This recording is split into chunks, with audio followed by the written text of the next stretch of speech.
Graças a Deus. Quero cumprimentar os nossos irmãos com a paz do Senhor Jesus. Amém. Abra comigo Salmo 128, o tema desta noite. Querido, Salmo 128, nós temos dois desafios. Nosso irmão Adalberto falou que nos passariam 50 minutos e que nós precisaríamos falar sobre os valores inegociáveis da família com base no Salmo 128. É um grande desafio, amém? Me ajude em oração, em espírito e redobre sua atenção para que juntos possamos ouvir a voz do Senhor Jesus. Amém? Vamos todos ler, como já lemos, para ganharmos um tempinho, eu quero ler apenas o verso do meio, que é o verso de número 4, que é uma continuidade do verso de número 1, que diz assim: assim é abençoado o homem que... Mais uma vez, assim é abençoado o homem que... Amém. Pode se assentar. Queridos, então o tema, a proposta desta noite, que o Senhor Jesus com certeza colocou no coração do nosso irmão Adalberto, são valores inegociáveis da família.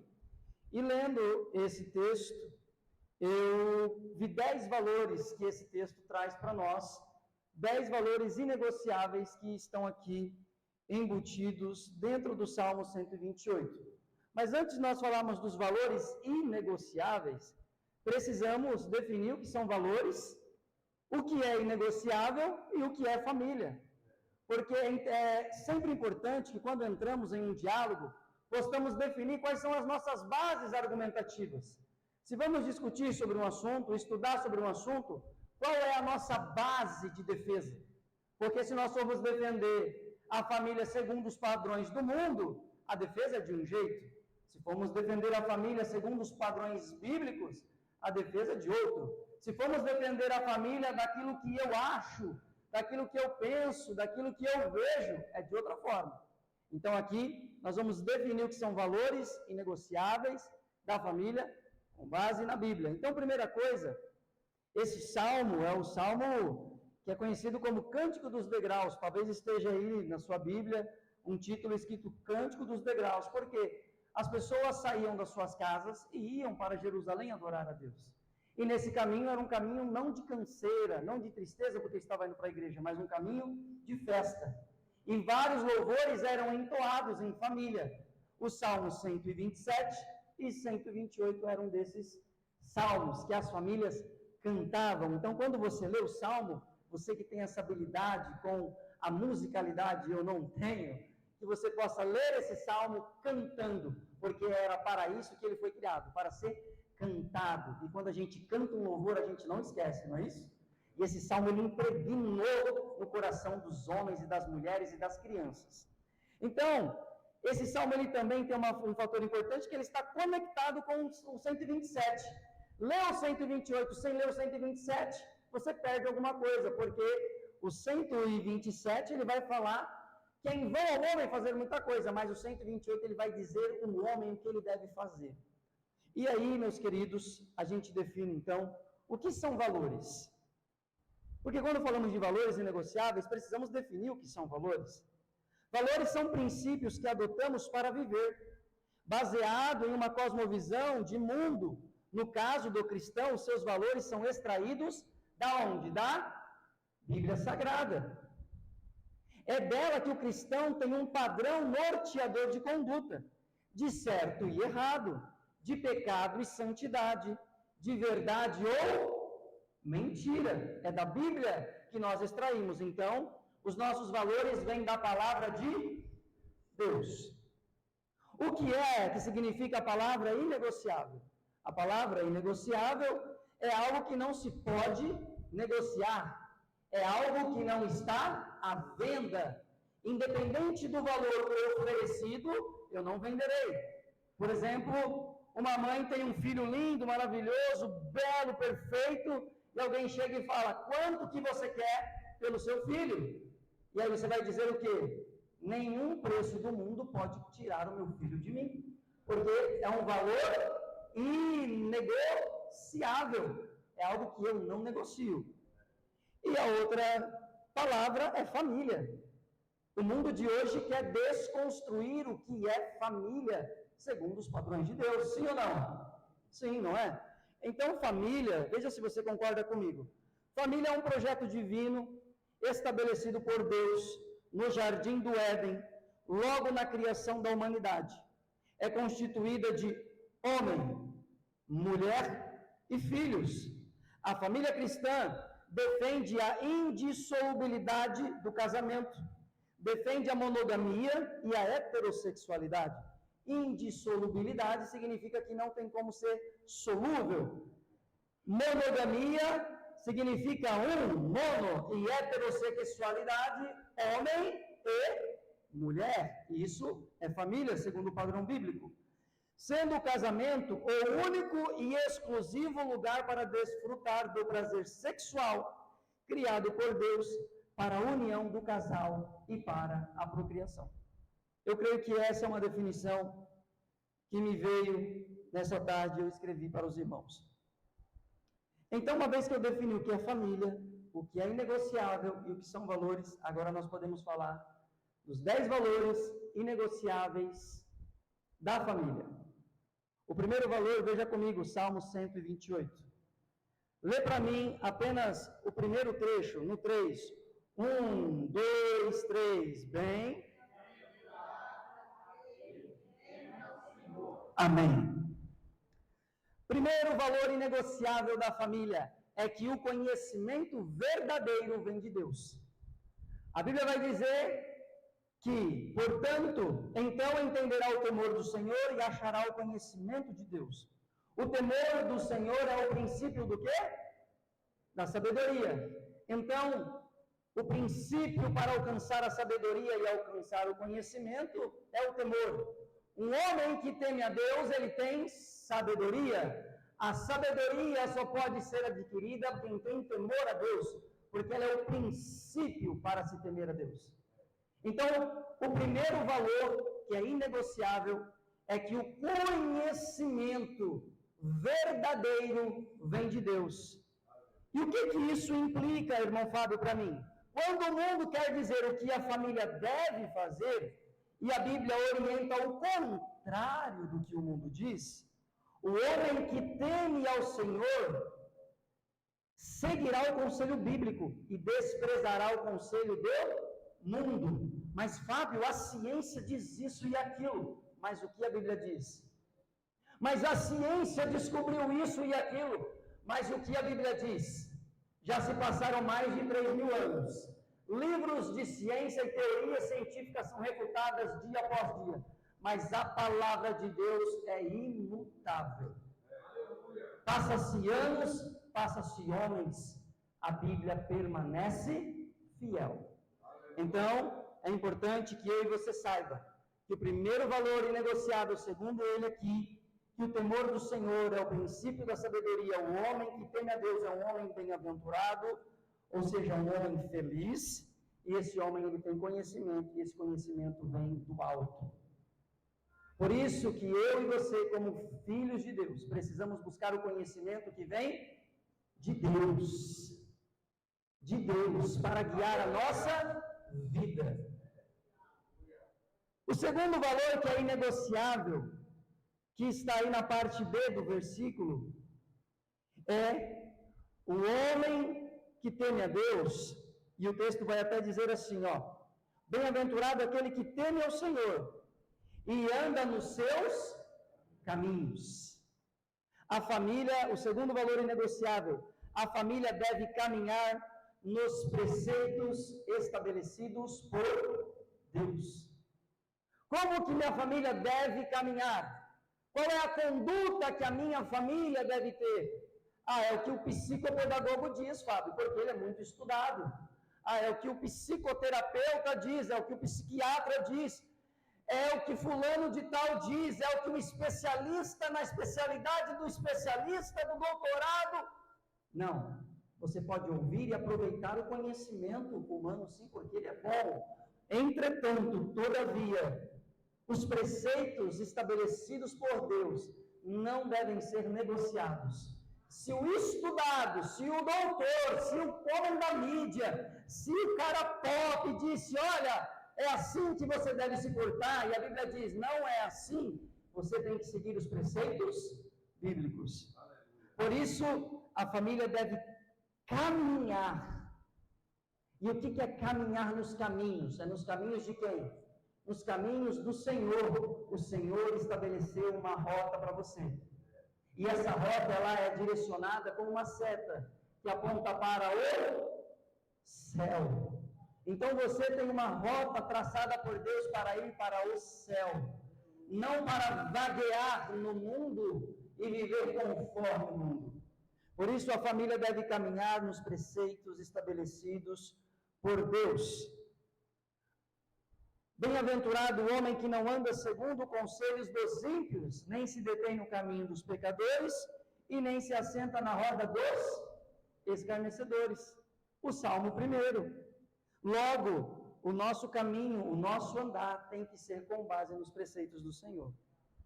Veja que o Salmo de número 127, ele vai dizer sobre esse homem, que tudo que ele faz é em vão. Quer ver?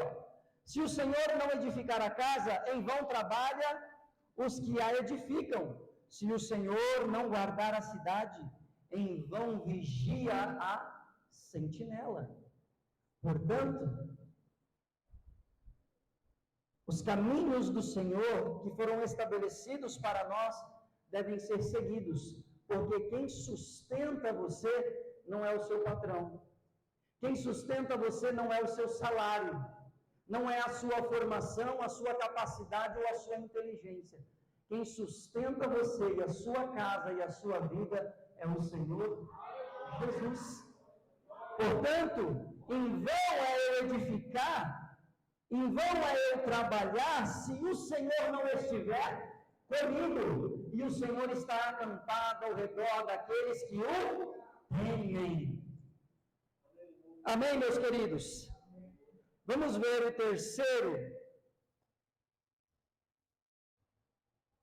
o terceiro valor inegociável. Se encontra no verso de número 2. Vamos ler? Sua Bíblia está aberta. Leiamos o verso de número 2. Diz o que é aí? 1, 2, 3.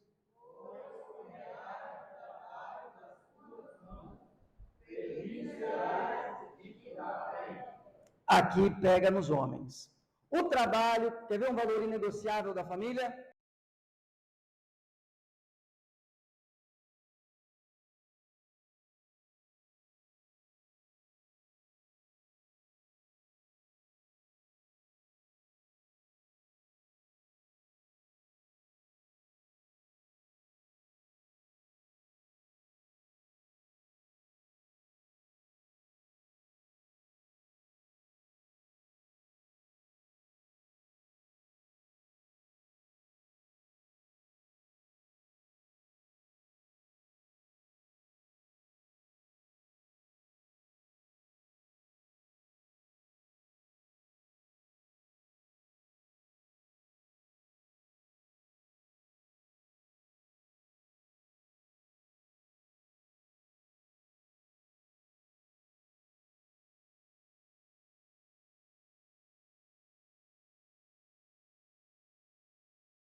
Quando Deus falou a Adão, vai lá e dá nome para tudo quanto é bicho, Adão tinha pecado?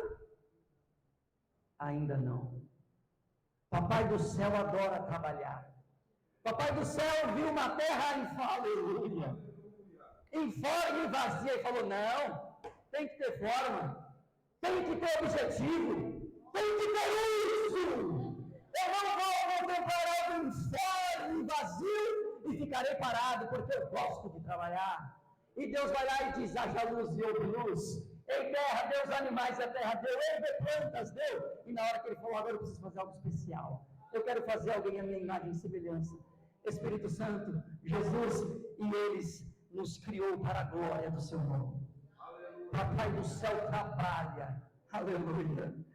Que você possa ser cheio de ânimo para buscar o sustento. E que o seu trabalho seja uma bênção para você, para a sua família e para os que estão ao seu redor. Que o dinheiro na sua mão seja abençoado, que ele se multiplique, que a sua família desfrute da bênção do trabalho. Graças a Deus. Eclesiastes 3, meu querido, 12 e 13 vai dizer assim, ó. Descobri que não há nada melhor para o homem do que ser feliz e praticar o bem, enquanto vive. Vou ler de novo, presta atenção, Eclesiastes 3, 12 e 13. Quem está falando aqui? Salomão na sua velhice, desfrutou. Chegou na velhice e falou, preciso registrar o que eu vivi. E tem coisas aqui que as pessoas não podem esquecer. Primeiro, aí ele vai dizer aqui, ó, eu descobri que não há nada melhor para o homem do que ser feliz e praticar o bem enquanto vive. E ele vai dizer outra coisa que ele descobriu. Eu descobri que poder comer, beber e ser recompensado pelo seu trabalho é um presente de Deus. Ser recompensado pelo seu esforço é um presente de Deus. Se o seu patrão não está vendo o seu esforço, deixa eu te falar, fica em paz. Deus está vendo, e isso é o que importa. Agora, se você, quando o seu patrão sai, você dá cano, você prejudica, você desvia, você faz corpo mole, Deus está vendo também. Vamos mudar o tópico, né? Porque senão, o verso número 4. Quarto valor. E aí está registrado também no verso 2. O verso 2, vou ler de novo, pois comerá do trabalho das suas mãos, feliz será e te irá bem. Eita, pior que aqui ainda vai espremer mais um pouquinho, meu irmão. Fica bravo comigo, não? Amém, meus irmãos? O homem deve ser o provedor. Esse é o padrão bíblico. Fábio, mas hoje é diferente. Eu estou dizendo o padrão bíblico. Não estou dizendo o que o mundo diz, não estou dizendo o que você entende, eu estou dizendo o padrão bíblico. O homem deve ser o provedor. Marcos 3:27, Jesus vai usar um exemplo maravilhoso. Ele vai dizer assim, ó: ninguém pode roubar os bens do valente entrando em sua casa, se primeiro não manietar o valente, e então roubará a casa. Presta atenção, se tem um homem valente dentro do lar, se alguém quiser invadir o lar, tem que amarrar esse homem, porque se não amarrar ele, ele vai para cima. Ele não vai deixar o lar dele sem proteção, sem cuidado, porque ele é um homem valente, ele é um homem corajoso, ele é um homem que defende o seu lar a qualquer custo, a qualquer preço. Aleluia. E Jesus, ele vai usar o exemplo do valente. Se alguém vai invadir uma casa e tem um homem valente lá dentro, você vai ter que amarrar o valente. Sabe o que eu entendo aqui quando eu digo que o homem deve ser o provedor? É que quando os filhos olham para papai, é que quando a mulher olha para o seu esposo, ela vê um porto seguro, ela vê alguém que vai atrás e que não vai deixar ela passar por perrengues. E se deixar, ela vai entender que é um momento, que não é para sempre. Porque o homem deve ser o provedor do lar. E eu sei que hoje falar sobre isso é um ponto contraditório com a nossa cultura, mas essa é a posição bíblica. Veja que Gênesis 3:19, a quem Deus disse, do suor do seu rosto comerá o pão, foi a Eva? Perguntar de novo, a quem Deus disse, do suor do seu rosto comerá o pão, foi a Eva? Não, foi a Adão. Provérbios Mateus 6:11. O pão nosso de cada dia dá-nos hoje. Deixa eu te explicar uma coisa. Jesus ensinou-nos a orar e a pedir o pão nosso de cada dia. Meu querido e minha querida irmã, ninguém mais está interessado em que você tenha o pão de cada dia do que o Senhor Jesus. Tanto é que ele deixou registrado uma oração modelo. Quando você for pedir ao Papai do Céu o pão, faz assim, ó. Não pede o pão dos 80 anos que você vai viver, não. Não pede o pão de 60 anos, ou o pão de 10 anos, Jesus, que aí eu fico tranquilo, sossegado e vou te servir em paz. Não. Pede para o Papai do Céu o pão de cada dia, porque cada dia Deus quer se encontrar com você e providenciar o pão. Todo dia Jesus quer te dar condições para conquistar o pão de cada dia. E a quem está incumbido isso? Ao homem. O homem representa a força e o poder, a mulher a delicadeza e a maestria do controle do lar. Ao homem foi dado por Deus em Gênesis a incumbência do trabalho, posterior à dor e o suor da conquista do pão. Entretanto, Jesus orienta que o pão de cada dia seja adquirido na dependência de Deus. Então lembre-se disso, que você deve ser o provedor, segundo os padrões bíblicos, e que esse é um valor inegociável. Aleluia. Pode ser difícil entender, mas é o que a Bíblia recomenda. Quinto valor inegociável, e vamos avançando. Se bateu nos homens, agora tem que também chegar do outro lado para dar uma equilibrada, sim ou não, irmãs? Sim? Agora vai dizer do Salmo 128, o Salmo 128 ele está falando do homem, ele vai dizer, o homem que teme a Deus é bem-aventurado. O homem que teme ao Senhor e anda nos seus caminhos, comerá do trabalho das suas mãos, ele será feliz e irá bem. Ei, agora ele vai falar da mulher desse homem. Porque um homem que teme a Deus e é bem-aventurado, ele também tem que ter uma mulher abençoada, minha querida. Uma mulher que anda junto também. Aleluia. E vamos ver aqui o que o salmista vai falar para elas? Vejamos o verso de número 3. A tua mulher será como o quê? O que está escrito aí? Ao lado da tua... Ei, quando ele está falando do homem, ele está falando do trabalho, não está? Desfrutará do trabalho das suas mãos, mas quando ele se direciona à mulher, ele conecta a mulher aonde? Ao lar, à casa, você percebeu? Vamos ver de novo? A tua mulher será como uma videira frutífera no trabalho, a sua mulher será uma videira frutífera em outros lugares que não seja a casa, não, a sua mulher será uma videira frutífera na tua casa. E queridos, a videira é interessante porque você planta, aí você tem que dar o caminho para ela, né? Aí ela vai crescendo, senão os ramos dela espalham. Aí você fala, ó, cresce por aqui, você põe ela, vai amarrando. Aí ela cresce em cima e vai tomando conta, e os braços dela vai para um lado, vai para o outro, vai para lá, vai para cá. Assim é a mulher, não é? A mulher consegue fazer um monte de coisa, prestar atenção em um monte de coisa. Ela consegue estar em vários lugares quase que ao mesmo tempo, falar com várias coisas ao mesmo tempo, fazer as coisas ao mesmo tempo, diferente de nós. A videira, ela faz isso, ela sobe na casa, a essa época aqui histórica, ela subia na casa e ela ia crescendo no telhado, ia crescendo aonde eles destinavam, e ela tomava conta da casa. Por isso que o salmista ele vai dizer que a mulher é como uma videira.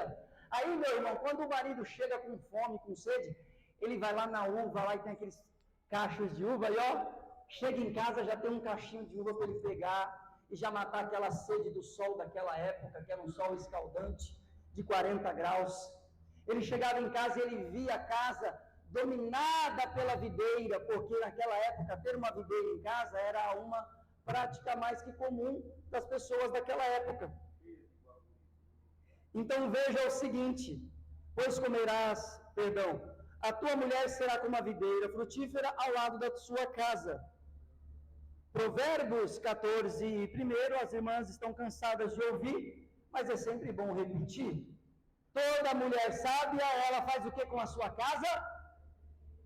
Mas a tola derruba com as suas próprias mãos. O verso de número 21 de Provérbios 31, ela não teme a neve na sua casa, porque toda a sua família está vestida de escarlate. Ainda no Provérbios 31, 27 diz, está atenta ao andamento da casa e não come o pão da preguiça, irmã. Vou ler de novo, viu? Ela está atenta ao andamento da sua casa, ela sabe o que está acontecendo em todos os cômodos. E é desse jeito, né? Não sei se com você é assim, comigo lá em casa, amor, onde está tal coisa? Está em tal lugar, debaixo de tal negócio, em cima da coisa que eu pus semana retrasada, quando você falou isso. Elas conseguem, a casa está dentro assim, ó, da cabeça delas, todinha assim, ó. Sabe onde está tudo? E a gente está procurando a chave aqui, ó, que a gente acabou de colocar e não acha. Não é? Porque a mulher, ela está atenta, e a Bíblia vai reforçar em Provérbios, estou dizendo, e ela não come o pão da preguiça. Ela não tem preguiça. Então vejamos, a mulher é quem edifica o lar. Quem deve cuidar do seu lar, irmã, é você. Quem deve edificar a sua casa é você, e esse é um valor inegociável. Vamos avançando, e agora a gente chega neles, os bebês, os filhos, as crianças. Salmo 128, o verso de número 3 ainda. Começa assim, os teus filhos, vamos ler todos juntos? Os teus filhos, 1, 2, 3.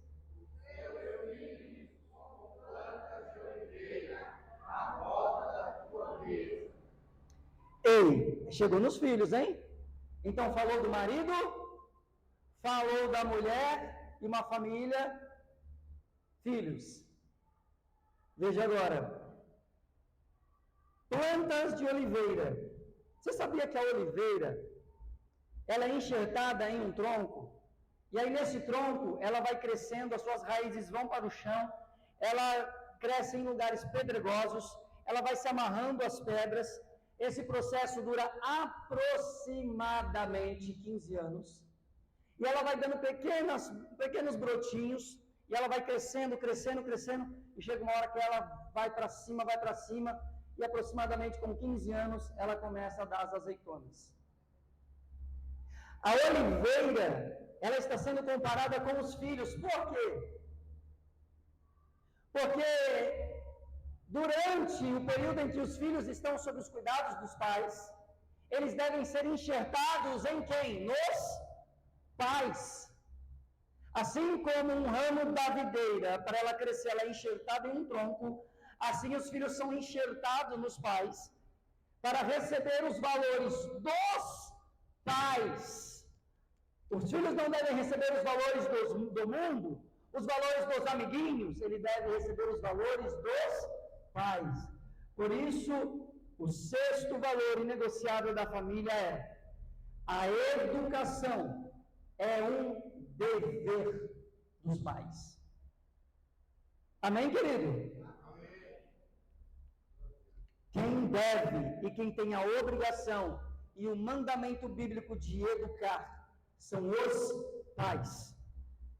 Deuteronômio, no verso 6, a bênção sobre Israel está condicionada na transmissão do conhecimento do Deus de Israel para os filhos, onde ele vai dizer: e ensinarás os teus filhos, e delas falarás, assentado em tua casa, andando pelo caminho, deitando e levantando-se. Perceba, meu querido, que os filhos vão ser enxertados nos seus valores, e você precisa ter valores, que eu falei no começo, que são valores bíblicos. O homem que teme ao Senhor, para que ele ensine o filho no caminho em que deve andar, para que quando o filho cresça, não se desvie do caminho ensinado. Te pergunto, como você vai ensinar o seu filho se você não se dedica ao estudo da palavra de Deus? Como que você vai influenciar o seu filho sobre os mandamentos de Deus se você não conhece o mandamento de Deus?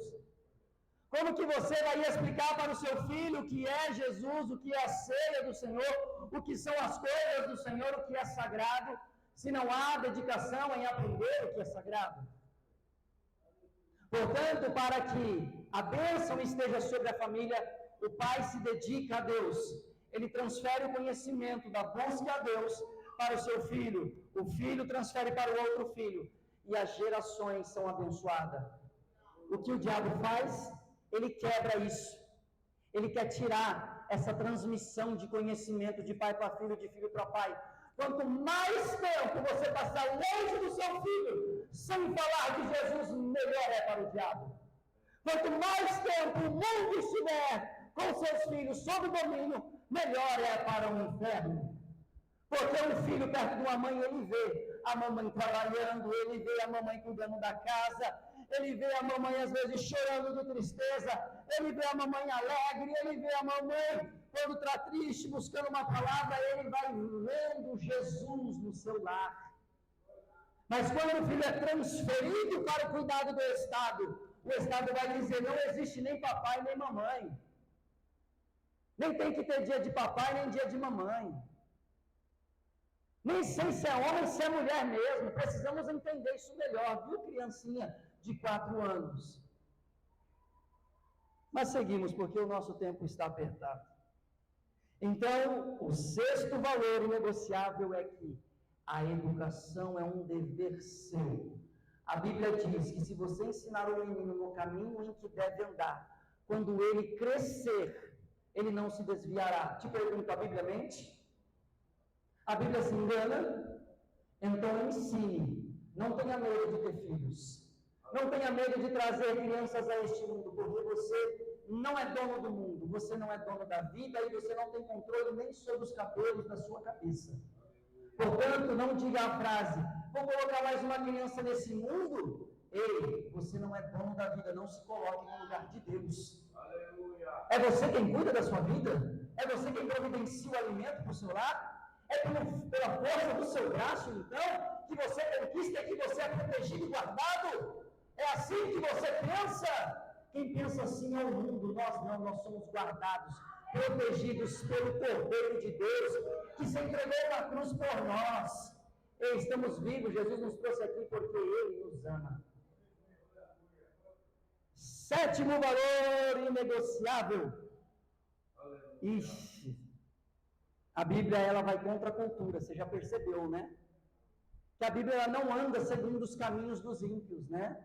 Você já percebeu que a Bíblia ela não é amiga do mundo, mas ela é inimiga, você está percebendo, né? E quando o tema é família, parece que ela é mais contrária ainda, não é? Veja o sétimo, ainda no verso 3, porque o texto vai dizer que os filhos estão à roda da escola, à roda dos amigos, à roda dos parça. Eles devem estar à roda do quê? Da mesa. Com quem sentado na mesa? Papai, mamãe, família. Deixa eu te explicar aqui, ó. Os filhos devem estar em constante contato com os pais. Ei, em 1900, se eu não me engano, 97, obrigou-se a criança a entrar com 7 anos na escola. Viu alguns políticos que não é suficiente, coitada dessa criança, ela precisa entrar na escola mais cedo, porque a agenda do diabo, a agenda do inferno, que quer desconstruir a família, não andou tanto. Então faz o seguinte, cria uma lei, obriga o pai, obriga a mãe a entregar com 4 anos, porque é melhor. Quanto mais cedo a sua criança estiver sob o controle do Estado, melhor é para o inferno. Ei, tenha tempo para a sua família. Um dos valores inegociáveis, os filhos devem estar em constante contato com os pais. Estou lendo um livro, onde esse livro diz que muitos jovens, pastor, que vão para o homossexualismo, é porque quando eles olham para os pais, eles não admiram o pai. O rapaz não olha para o seu pai, aleluia, e vê um herói. Ele não olha para o seu pai e diz assim, aqui está o meu papai. Não, sabe o que ele vê? Ele não vê algo que o encanta. Ele pega o seu filho, vai brincar com o seu filho, vai passear com o seu filho, faz alguma coisa, tenha contato com a sua família. Fábio, eu não vou levar nada para o céu, mentira do inferno, a sua família vai para o céu, sim ou não? Ei, você quer encontrar com seu filho no céu? Então precisa se dedicar na terra. Isso é óbvio para nós, sim ou não? Sim. Se eu quero encontrar com meu filho, já imaginou lá no céu? Você entrar no céu, daqui a pouco chega alguém, filho, você veio, abraça, papai, aqui o neto, meus netos estão aqui no céu, aleluia, glória a Deus, papai, e os bisnetos também, aleluia, e os tataranetos também vieram, porque é um homem que tem o Senhor. Ele anda no caminho do Senhor, aleluia, e aí de geração em geração, o céu vai enchendo de gente para a glória do Senhor Jesus. Por que o diabo quer você longe do seu filho? Porque ele quer tirar o seu filho do céu. Entenda isso. Aleluia. Glória a Deus.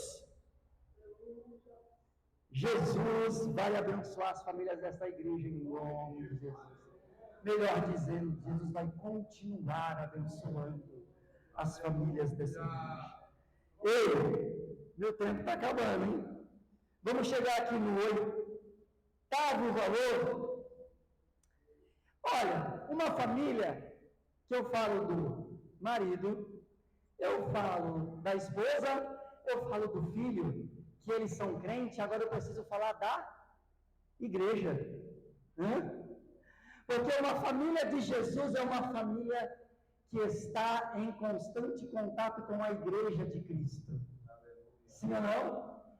Amém? Então pensa comigo, um pai que teme ao Senhor, uma mulher que edifica o seu lar, que ela é uma verdadeira videira, e filhos que são como verdadeiros ramos da oliveira, eles três juntos agora servem ao Senhor. E deixa eu te explicar uma coisa, o verso de número 5, veja comigo o que diz, leia para mim aí, o verso de número 5 do 128.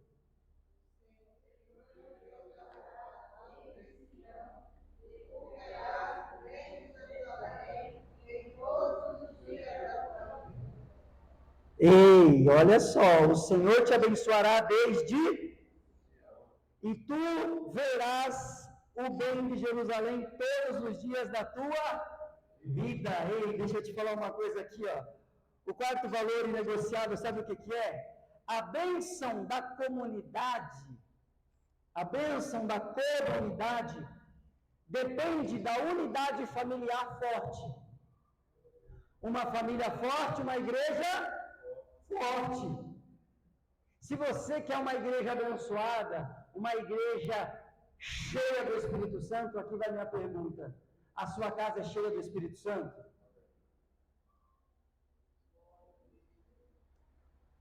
Você quer um pastor avivado? Você é avivado no seu lar?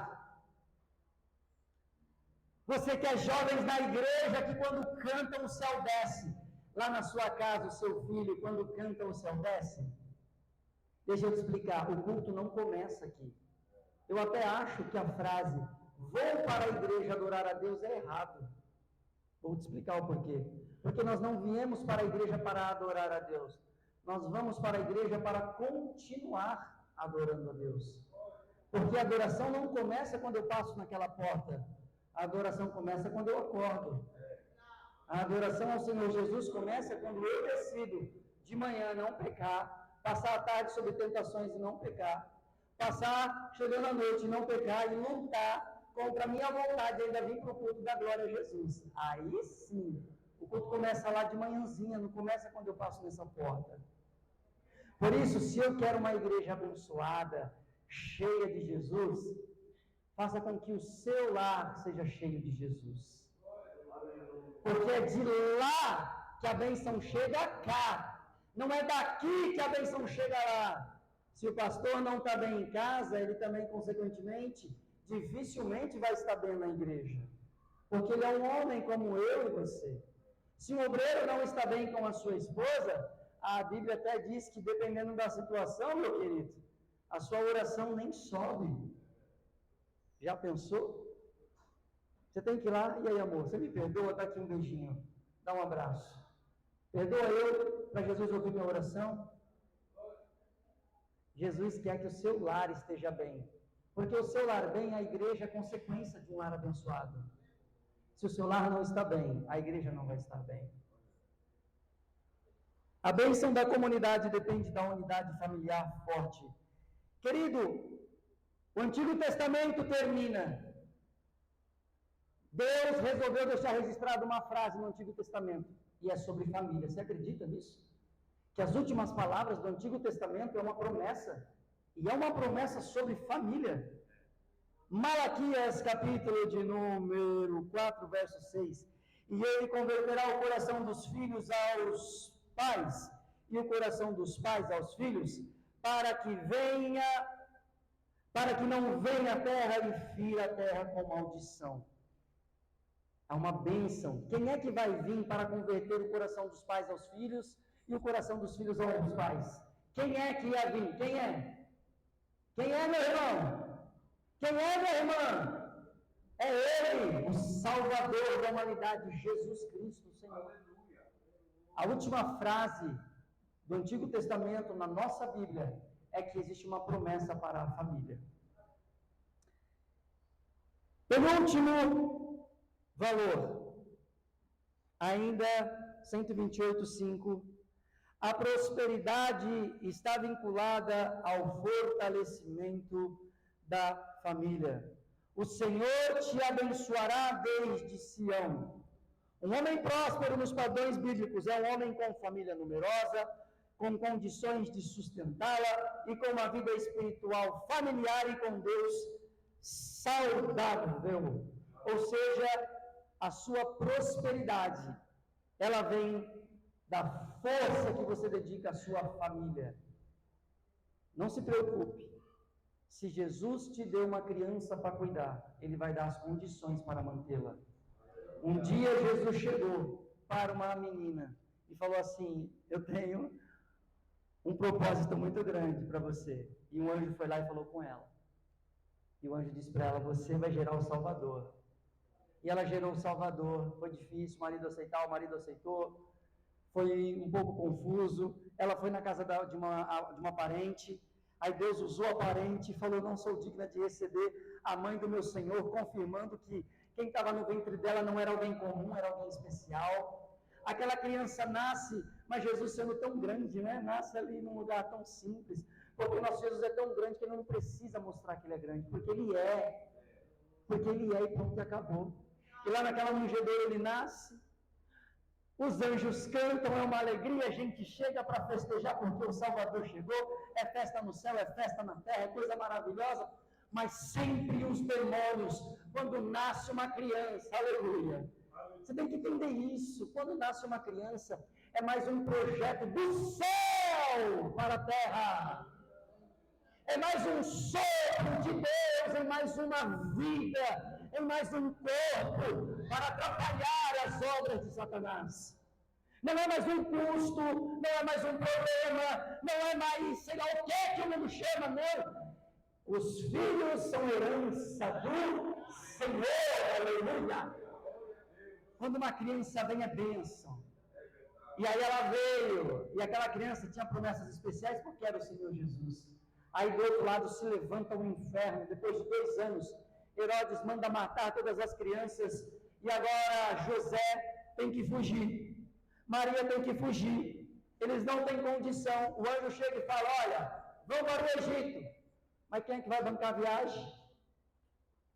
Papai do céu manda ouro, mirra e incenso para bancar o projeto de família que Deus colocou na sua vida.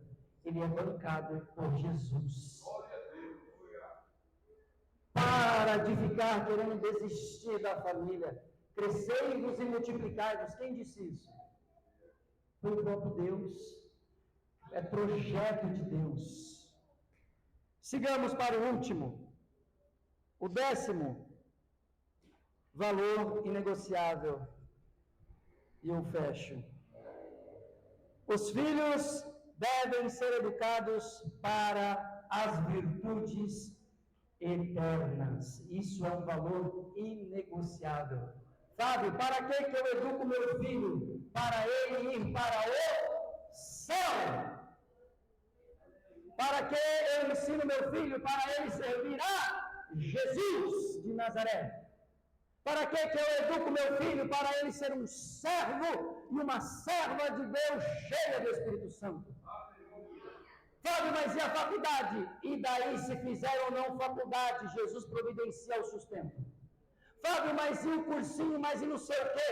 Tudo Jesus providencia, o que importa é as virtudes. Os pais estão preocupados em dar formação e ensino, e esquecendo da educação para o céu. O seu filho pode ser um milionário e ser um picareta, ser um doutor e ser um picareta e ir para o inferno, ser um doutor, um mestre em artes, mas não aceitar Jesus como Salvador. O que importa é levar o seu filho para o céu. O restante vem. O seu papel é conduzi-lo ao céu.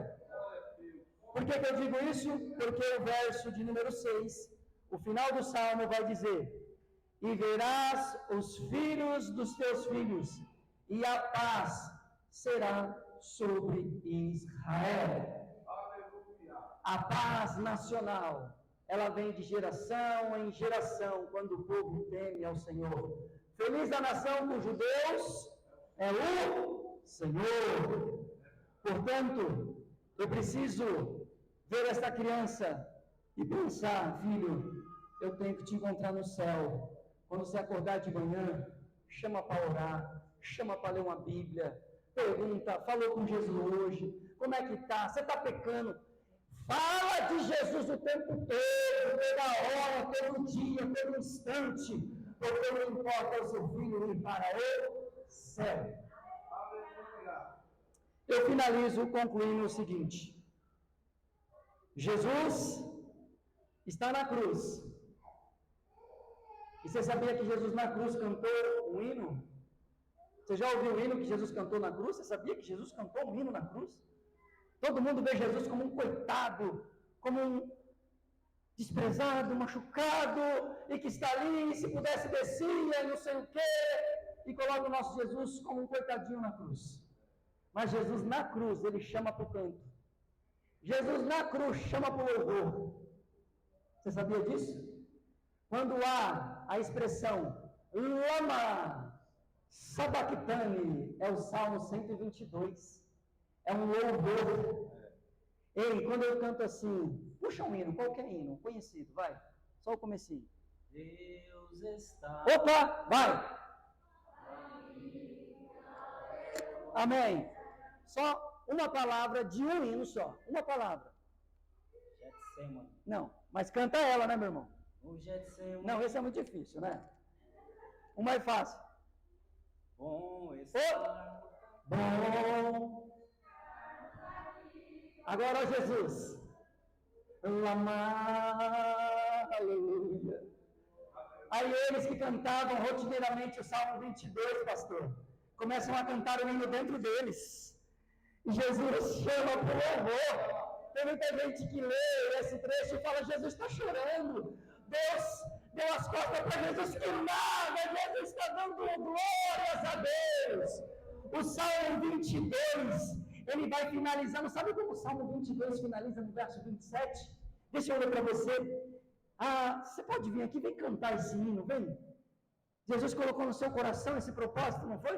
Então você vai cantar aqui, ó. Tenta cantar isso aqui, se vira. Todos os filhos da terra se lembrarão e se converterão ao Senhor, e todas as famílias das nações adorarão perante a tua face. Faltou cantar. Você imagina que isso aqui é um louvor. Todas as famílias serão abençoadas pela obra da cruz do Calvário. Quando Jesus está cantando na cruz do Calvário, ele está dizendo: ei, Eu vou pegar todas as famílias, eu vou alcançar as famílias lá de Suzano. Jesus estava vendo você hoje aqui à noite, relembrando que família é projeto de Deus. Eu finalizo dizendo o seguinte: Jesus tinha um discípulo promissor. Jesus tinha um discípulo, estou na conclusão, um discípulo promissor. O homem era endemoniado, andava na cova, estava pelado, machucava-se, polícia não segurava, os soldados romanos prendiam ele, quebrava a corrente. Era um endemoniado, tinha mais... Eram quantos porcos que foram expulsos? Mais de 3.000 porcos. Eram tantos demônios que conseguiam expulsar mais de 3.000 porcos. Era demônio demais na vida daquele homem. Os demônios nem tinham nome, se chamavam legião. Jesus chega, liberta aquele homem da roupa. Ei, se tiver alguém na sua casa que você perdeu a esperança, lembre-se disso. Jesus, aleluia. Jesus vai lá. Aquele homem está ali, machucado, ferido, se prostra. Jesus diz para o diabo, para os demônios: sai, os demônios entram nos porcos. O homem está nu. Jesus já tinha roupa para o homem. Você entendeu? Jesus, ele saiu do lugar para sarar aquele homem estava ali, Jesus já tinha uma roupa para ele. Jesus colocou a roupa nele, ele está no colo de Jesus. Aí Jesus vai embora porque Jesus é expulso, porque nem todo mundo quer Jesus, nem todo mundo aceita a palavra de Deus. Aí eles falam: sai daqui porque você dá prejuízo financeiro, viu, Jesus? Ei, pare de escolher porcos, escolha Jesus. Desculpa, eu vou ter que repetir. Pare de escolher porcos, escolha Jesus. Escolheram os porcos, expulsaram Jesus. Jesus também, ele é o seguinte, ele é educado. Se você quiser, ele te abençoa. Se você ignorá-lo, você vai perder a bênção. Jesus é expulso daquele lugar, Jesus sai. E o homem vem atrás, um discípulo promissor: Jesus, deixa eu ir com o Senhor. Deixa eu te seguir. Deixa eu ser seu discípulo. Deixa eu ir. Jesus olha para ele e diz: volte para a tua, aleluia, volte para a tua casa e conta para os seus familiares o que Deus fez por você. Independente da situação que você está passando, se Jesus chegar, ele pode mudar a história da sua família. Que Deus abençoe a igreja em nome de Jesus. Oramos ao Senhor Jesus.